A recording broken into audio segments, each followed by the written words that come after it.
What's going on, Walking Dead fans? It's your boy here, Wesley from Make Connection TV, the network, the one channel on YouTube, where we actually adopt similar connections despite our differences. And I'm here to talk to you about episode 8, How It's Gotta Be. Are we satisfied? Are we happy? Is this a great mid-season finale? Is this a great season after all so far? Let's dig in, okay?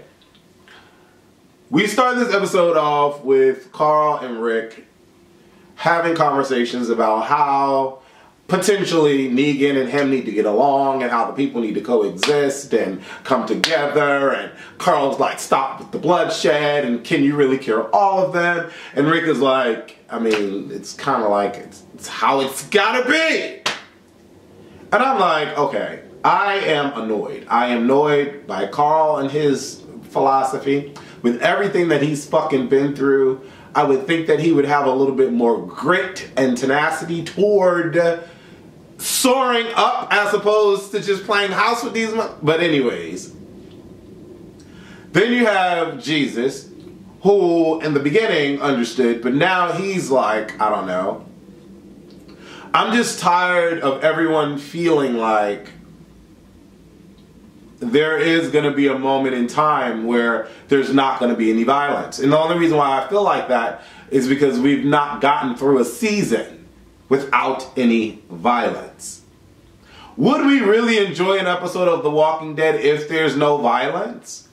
Honestly, I think it would be really cool if they switch gears and, like I said before, have some crazy evolved type zombie creatures who they have to fight against. Because in The Walking Dead, we really rarely have to deal with The Walking Dead. We're always fighting humans. And so I would love to have a season where that's not where we're going with things.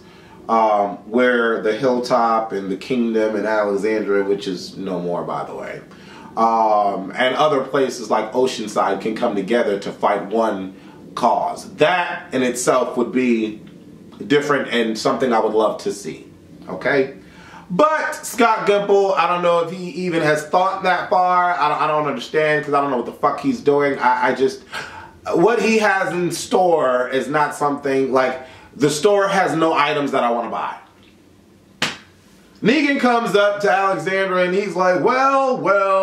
Mind you, we see, a shot of, Rick driving, Carol driving, and Eugene, I'm not Eugene, Jerry driving. But before we even get to that, Rick is up at the top and he's like, looking, everything's done. The zombies are gone, everybody's gone, and it's just, he's like, I don't know what's going on. He gets down, they start bucking at him. Of course, the garbage people take off. They're like, I'm not dealing with this shit. So they leave Rick. Carol and Jerry come and save Rick, and then that's when we get the drive off, okay? Then Negan is at Alexandra, and he's like, well. You tried to kill me, but you didn't kill me. Daryl feels like shit. I know he feels like shit. Because everything was working up until his cockamamie plan. Michonne is shook. Michonne is like, oh my God, what's going on? Is this because of what they did? Oh my God. Or she's probably like, is it because I didn't help? Oh my God. I don't know. I don't know what she's feeling, but she is completely shook. Before all of this, Carl already has it in his mind that things might not work. So let's focus on these tunnels. Let's make sure we know what we can do with these tunnels. Go ahead, Carl. Mind you, we haven't seen Carl all fucking season. I think Carl has probably had like 15, 20 minutes tops throughout this whole fucking season. Granted, there's been some things saying that Carl wants to go to college and blah, blah, blah. But then Chandler Riggs' dad posted up on social media that Scott Gimple fired Chandler Riggs a couple weeks before his 18th birthday. Now, apparently he deleted that post. I don't really know what's going on. I don't know. I would think that, I don't know, it's like when you use that terminology, fired, it's like, we don't want you anymore, so get rid of you. No, if his contract was coming to an end, then that's what it is. But whatever, we'll never know because we don't work for the company. So, I'm just disgusted by his voice at this point. we went through all this in the entire season to now get to another point in the show where Negan has his leg up. And has no need to worry about anything. Because at this point, where Rick has thought of every plan, this has not been there's no fail-safe plan. Outside of what Carl has done, there's no fail-safe plan. Carl commands and tells everybody what they need to do. And Michonne is like, are you sure? And Carl says, look, chick, you said I'll run the show. Let me run the show. I'm like, it's about damn time. But I don't know about y'all, but even in this moment, he seemed weak. He seemed feeble. Like, he was like, I don't know why we shy away from having someone be brave, strong, victorious. Even Carol. In every attempt, I think the only strong attempt she had was when she was up on that top roof and she was bucking. But then when she got down, she's always diving and she's always like she always seems helpless. Like, can we not get a moment where we just fucking shut up just because we can? And I only say this because we've all been everybody has been shitted on. I'm saying we like I'm in the show. Rick has been shitted on. Carol's been shitted on. You know, Maggie's been shitted on. It's like Carol had that great moment where she blew up the fucking facility, but now she's weak and feeble again. You know, it's just like Maggie had a great shot to shoot the dude. Now she's weak and oh my God. Oh, wait till we get to that scene. Wait till we get to that scene. It pissed me off. That scene pissed me off. But whatever. I'm trying to get through this and not be emotional. But, you know, Carl is holding his own. He's telling people what to do and they're listening. At the end of the day, I didn't really know what he was planning, but, you know, to have everybody in the tunnels, I thought it was just a select crew going in the tunnels, but everybody is in the tunnels. So he saves all of Alexandria before the bombs start going off. And he gets up on the top and he speaks to Negan. Now, when I tell you, this is the bravest I've ever seen Carl in all of Walking Dead history. Mind you, he writing love notes and shit to his father, and it all is just a pre-warning of what's destined, you know, what his destiny. Like, I thought he was going to escape and leave Alexandria. That's what I thought. I didn't think they was going to kill him off, or potentially kill him off. But, you know, his whole speech to Negan resonated with me. And it was actually resonating with Negan. To a point where Negan had to really think about what he's been doing all of this time. But, you know, Carl was just stalling so that everybody can escape when they needed to escape. And they did. You know, they definitely did. And, you know, Dwight knew what was happening and knew what was going on. And so Dwight put himself in that position so that he can meet up with the others. Because in his mind, it's a done deal for him. So we get to a point where they exit Alexandria, and then at that point, Carl has disappeared. He's vanished. And just like in the comic books, Negan is at the gate, and they start throwing bombs. Now, where they get all this bomb? I guess they had a whole shitload of shit left in the sanctuary, whatever. But they just start throwing bombs and destroying the whole Alexandria. Alexandria is all just gone, right? And so I'm thinking to myself, I'm like, okay. Everybody's disappeared. Carl is out there by himself. He's using all the smoke bombs to deviate and allow the people to escape and to hide where everyone's going. But it's like he was limping and shit. And I'm guessing one of the blasts like knocked him out. But then we see him limping and we see him go to near a car. It explodes. I'm like, okay, now he's about to be fucked up and he's about to be held hostage. And they're going to use him against Rick. Whatever. And then, you know, I'm just like, he's just so weak and feeble. Like, even in the moment before he's potentially gonna, die, he's just weak and feeble. And it's just like, okay, like, why are y'all fucking playing with us?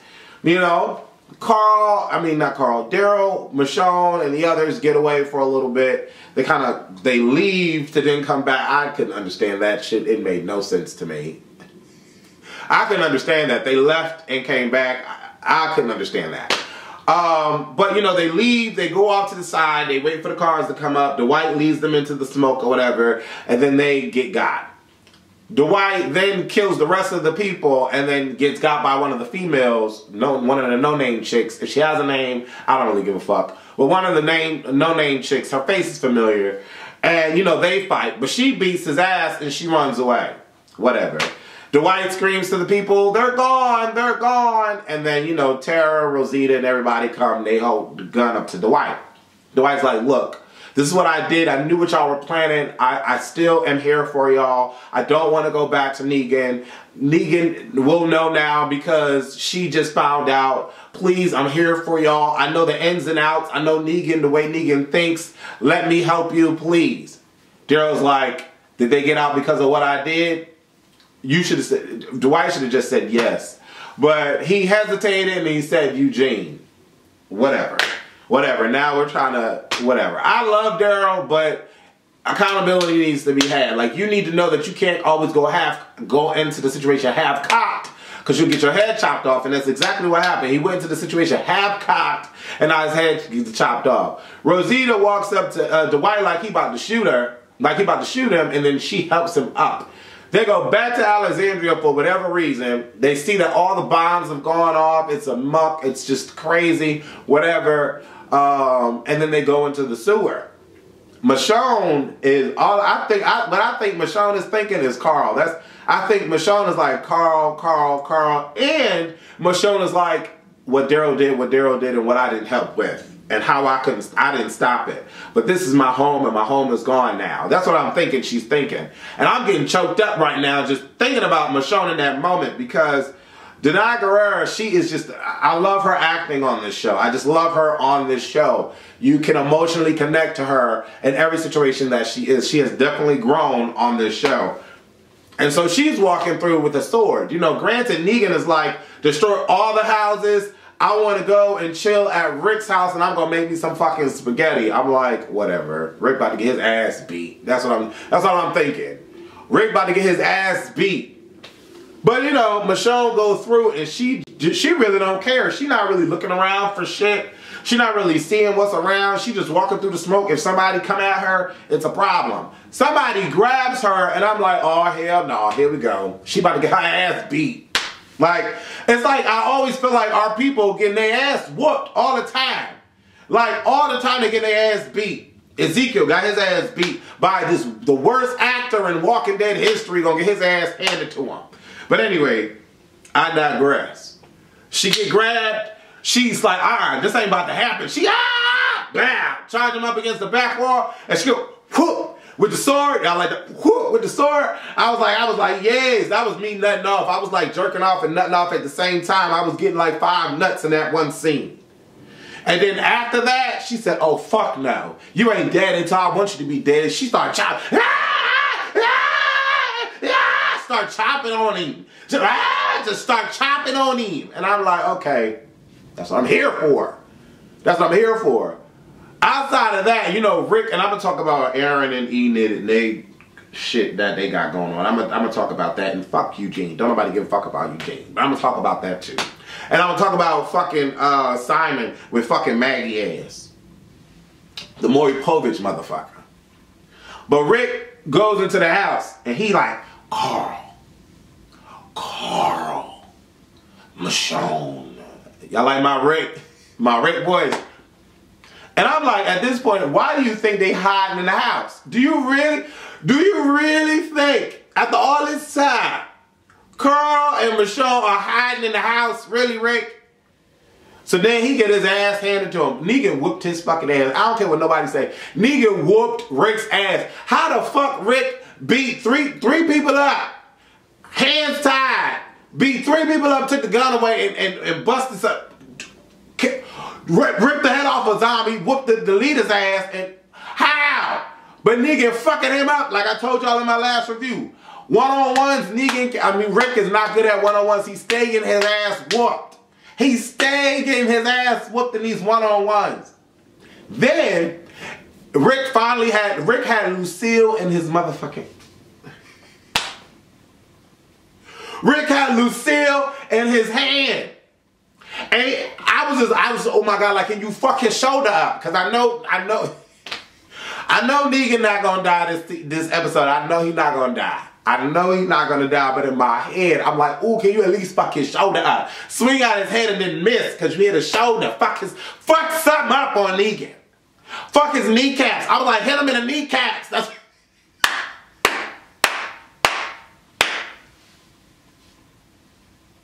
I was like, hit him in the kneecaps. Hit him in the kneecaps. Nigga whooped Rick ass. Rick get pushed out the window. He bolted. That's when Rick find Michonne, and he like, baby, stop, baby, stop. It's me. Michonne see Rick, and she completely like taken aback, like taken over with love, and like, oh my God, I'm so glad you're still alive.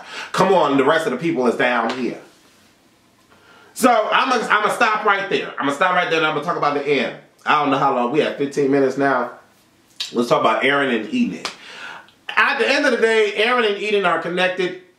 Enid has been a survivor. She's a survivor. She knows what she needs to do. She knows how to survive. She's been surviving on her own before meeting up with Carl and having love menageries and shit in the closet and shit. Writing love notes to each other and shit. Growing up and of age and shit. So, you know, Enid ain't a punk to a certain degree. You know, she's been doing her thing. So she like, look, we can't just go to the Oceanside empty-handed. So like when you go to a house party, you don't go to a house party without a bottle. They got a whole truck of wine. I don't know why this shit just still sitting here. But they got a whole truck of wine. They're going to take wine over to the fucking Oceanside. Whatever the fuck was in the truck. Bear wine, whatever the hell it was. They went to a brewery or a distillery or some shit. And, you know, they host up near the trees or whatever. They sleeping. They see somebody. They like, okay, shh. Then Aaron get got. I don't know how the hell Aaron get got when he was the one that was targeting Rick. How the fuck Aaron get got? But that whole beginning season, he was the it dude. The it dude knew who was where and what was going on, and he was watching Rick all this time. But he get got by Granny. Eden shoots Granny, and at this point, I'm like, okay, Oceanside ain't got no leader now. The little, the granddaughter gonna have to take the mantle, cause she a tough broad. Somebody gonna take the mantle. They gonna join the war. That's what I'm thinking. And they not just gonna hold them hostage or kill Aaron and Eden. They gonna join the war at the end. They're gonna save it. That's what I'm hoping. That's what Scott Gimple need to make fucking happen. That's what I'm just saying. You know, and then what happens after that? Eugene releases Gabriel and the doctor. Don't give a fuck. For whatever reason, Eugene can't go to sleep. Not for whatever reason. For all of the reasons, Eugene can't go to sleep. He taking shots of red wine like that's doing something for him. He goes and releases Gabriel and the doctor. Whatever. Eugene needs to die a bloody death. Whatever. Can care less. Leaves him the keys to a car and everything. He gave one of the guards some kind of medicine, and now he's shitting bricks, and I don't really care. I'm over it, Eugene. Over it. Maggie and her truckload of people go into the sanctuary where they're supposed to meet up with Rick. There's a roadblock. Immediately, Maggie is reminded about the roadblocks that the sanctuary normally does, and he's like, no, something's wrong. And they're like, okay, turn back. Bitch, it's too late. You can't turn back. It's a done deal. Now, this is where they fucked me over. This is where they fucked me over on this scene. Once again, another scene where there's just so much fucking potential. So much potential. You would think that everything that has happened, you would always have a backup plan. These people in Walking Dead, every time something happens, they should always have a backup plan. Jerry gets hit at the beginning. We find out that it's Simon and his team. Simon dropped Jerry out the thing. Jerry all beaten up, battered, and bruised. Finally, he just got in a car accident, so I can't be mad. They bring this box up. Now, what I thought was in the box, I thought it was a zombie in the box, and they was going to let the zombie out and eat Jerry. That's what I thought. The cars roll up to the side of the train of cars, and Maggie's train of cars. They all taking their guns. Now, this is what should have happened. What could have saved the entire episode. And this is why I think they should have me as a writing partner. Or at least an idea partner. All of the trucks should have had secondary weapons. They just should have. We're in Walking Dead. We're dealing with Negan. We know what Negan is fucking capable of. We should have had primaries and secondaries. And the secondaries should have been at the base of the door. Hear me out. Simon come walk up to the side of fucking Maggie and say all this shit. Y'all gonna be our slaves now. We running y'all. Y'all can't get away. Y'all fucked up. It is what it is. You gotta do X, Y, Z, and LMP, and that's what you gotta do now. Reason why I say this is because Maggie has had it the worst. Glenn died, Herschel died, her fucking sister died. Maggie ain't got nobody left. But this unborn child that probably ain't gonna give birth, she probably ain't gonna give birth anyway. But Maggie ain't got shit left. Because Scott Gimple took every fucking body from her. Maggie should be the toughest broad in this fucking...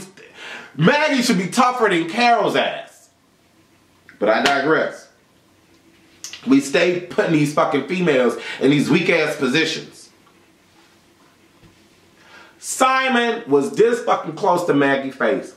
All Scott Gimple and the fucking writers had to do and The Walking Dead was write a scene where Maggie took a fucking butcher ass fucking knife and shoved that shit up in Simon's fucking face. Shoved it, black, shoved it in his face. Then all fucking Jesus had to do was beat the horn. That could have been a signal. And pop! All he had to do was pop the dude that Jesus, that was Jerry, and all the other cars had their secondary weapons. They hit a horn. Pop, pop, pop, pop, pop. I'm telling you, everybody would have died, hit the ground, and the dude that was in the back seat that we never saw anyway. I don't even know why they shot this imaginary motherfucker in the back seat behind Maggie next to the lesbian chick. They shot some no name, gave him a name, and I don't know who the fuck it was, but whatever, I digress. That motherfucker wouldn't have died, and we would have had a leg up. Or what Negan thought he had a fucking leg up, because you don't fuck with these people they've been going through this shit all these fucking years. They've been going through this shit. And we still got Maggie in a bitch ass position. She in a bitch ass position. She's sitting there pleading and begging the fucking Simon. No, don't! Fuck out of here. Gosh, stab his ass. Jesus, get the fuck out and whoop that motherfucker ass before. All the martial arts that Jesus got, he could have got to Jerry before Jerry got shot. Or Jerry could have stood his big ass up and did something. And all of the other trucks could have had secondary handguns. And pop, pop, pop, pop, pop goes the fucking weasel. Took all the cars, all the ammunition, and could have went back to the hilltop like what it is. And that's what it is. It should have shot all the motherfucking savior bitches, sanctuary bitches at the motherfucking hilltop. But this is me and my emotionally imbalanced having ass. I digress. Maggie get back and she feels some kind of vibrato, some kind of muscle, and she gonna shoot the one dude that really ain't do shit. The other dude that almost got everybody killed, she keep his bitch ass alive, but she gonna shoot this other dude that was kind of like some random. I'm over it. I'm fucking over it. Then she gonna write on the coffin, we got 38 more. No. Who the fuck cares? You got 38 more of people we don't know or care about. That's the whole point. Simon should have been dead. Simon should have got his ass killed in his last thing. And then you got the other dude at the fucking kingdom. And then Turban Girl, Homegirl, I knew she was going to be bad. I knew she was going to be Billy Badass. Because she was like, y'all really think y'all got us? Like, I'm not about to be nobody's slave. Like, that's what I'm thinking. All throughout this dude and his monologue, long-ass fucking monologue, we got to listen to all these named people that aren't being killed for no fucking reason. These long-ass monologues, they got this fucking episode. We got Sam listen to this dumb shit. And she like, okay, I'm waiting for my break because I'm about to get out of here. Ezekiel go hide. He come back, he blow up shit. He divert. The people get raided. Then big girl punches somebody and she runs. By the time she gets to the gate, she lost and out of breath. Carol comes and she like, girl, go to my house. I got a gate there. Go to my house. Ezekiel trap himself in there and he save the people and he in there. Morgan is on Ezekiel's side. I think Morgan gonna get Ezekiel out because Carol went back to the house to regroup. Okay, fine. Maggie get back, she shoot the person. They came up with a plan. So the safest place right now is Maggie's spot. That's the safest place right now for right now. But Maggie ain't do what she should have did. She should have shot all 38 all 38 of them motherfuckers. She should have just shot them. Gone. Be gone. So we get back to Rick down in the tunnels, and you know, he's looking at everybody. He is pissed. He is pissed off to the highest level of passivity, but at the same time, he's trying to figure out who got everybody down here. He walks past Daryl. He walks past Tara. I don't know if he was briefed on what happened by Michonne, but you can tell by his face he ain't the least bit excited at all. Alexander is blown to smithereens. You hear me? He see Judith. Judith was with somebody. I don't know who she was with. And then he see Carl. Oh my God! You already know. Rick Grimes and his acting, Andrew Lincoln, baby, always get me there. Always get me there. And he about to lose everybody too. He not about to have nobody left. Like Maggie, he ain't about to have nobody left. Everybody died. And Shane said it. You can't keep Lori and Carl alive. Showed up here. Carl looking sick and shit already. Bet the bite done already infected his ass. He lift up the shit, you see the bite. All the shit that could potentially happen to his ass. And he get got by a one bite. By one bite. The look on Rick's face is like, but you know, this is going to do one or two things. And actually, I think this is what it's going to do. We already saw Rick at his lowest when Lori died. I don't think we need to go through that whole entire dumb shit again when Carl died. I think this is going to have the adverse effect. I think he's going to be ever more vigilant and more violent due to Rick's death. I think Daryl is probably going to feel some sort of way. And I think Tara is probably going to feel some sort of way. But I think the one who's going to have it the hardest is Michonne. I think Michonne is going to be like so gone because of the turn of the event, this event that's taking place with Carl being bit. You know, they show us the premiere and they show us at the grave and all of that. And at the end of the day, we could be without Carl if it's going to make Rick better. We can be without Carl if it's going to make Rick better. Carl is, we're on issue 172 and Carl is still alive in the comics. So after this point forward, there are some source material that they will use from the comics, but Carl is still alive in the comics. The scene that took place, the events that took place in the episode today was from issue 121. It climaxed at 121. We're at issue 172 in the comics and he's still alive. 171, 172 and he's still alive. So Scott Gimple took a risk getting rid of Carl. But at this point now, the fans don't really know how things are going to play out because we got rid of Carl and Carl is still alive in the comics. We could do well without Carl if this makes Rick a stronger person. But here and again, I said it all throughout my season. All throughout the season, we've lost pivotal names on the good side. But we have yet to lose a pivotal name on the bad side. All of this is for what? We lost Glenn, we lost Abraham, we lost Sasha. We're losing Carl. We lost Tara's girlfriend. We've lost countless names on the good side. And now we lose Carl, and we've yet to lose anyone on the bad side. Leave your comments below. What do you think about my reveal? Leave your comments below. Leave your comments below. Love you so much. Thank you for watching. Deuces.